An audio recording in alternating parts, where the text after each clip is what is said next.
So friend, আজ থেকে start হয়ে গেলো 1 মিলিয়ন ভিউজ, যেটা ভিডিও আমি বলেছিলাম আপলোড করবো আজ থেকে শুরু। আজকের দিনটা পুরো অনেক কষ্টের মায়ের থেকে শুরু হলো। Hello friends, welcome back to my channel.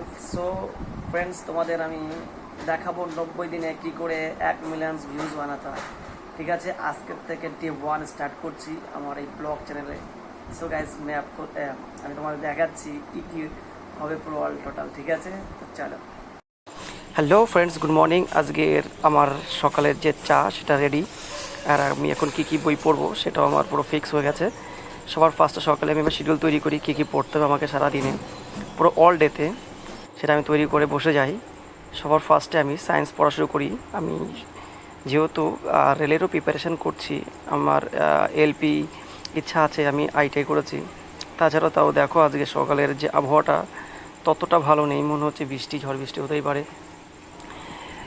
তাছাড়া আমি তোমাদের একটা জিনিস দেখাচ্ছি যে এই এত ঝড় বৃষ্টি হওয়ার মধ্যেও মা বাবাকে কীভাবে আমাদের সাপোর্টে থাকে, কীভাবে ছেলে মেয়েদের খাওয়াতে হবে তার জন্য অন্য কিছু না দেখে এই ঝড় বৃষ্টির মধ্যেও আমার মা কীভাবে ওই জায়গায় ওই অবস্থায় রান্না করছে তা আমি তোমাদের দেখাচ্ছি। এই দেখো, এই ঝড় বৃষ্টির মধ্যে এত কিছু সেই টিনের ইসের মধ্যে মায়েরা রান্না করছে। কিছু না হোক ছেলে মেয়েদের আগে খাবার দিতে হবে, সেটা আমার কাছে প্রধান দায়িত্ব। তারপরে আবহাওয়া দেখো এরকম হয়ে গেছে কিছু সময়ের পরে, আর আমার বিকাল হয়ে গেছে। আর আমি এরপরে যাব একটু ব্রেক নিতে। আমি প্রতিদিন 1 ঘন্টা সময় নিয়ে ঘুরতে বলতে চা খেতে যাই, ওখানে বসে কিছুটা সময় বসে থাকি আর মাইন্ডটা পুরো ফ্রেশ হয়ে যায়। সো চলো। সো ফ্রেন্ডস, এটা হচ্ছে আমাদের যশোর রোড, আর আমাদের যশোর রোডটা সবসময় পরিষ্কার পরিচ্ছন্নই থাকে।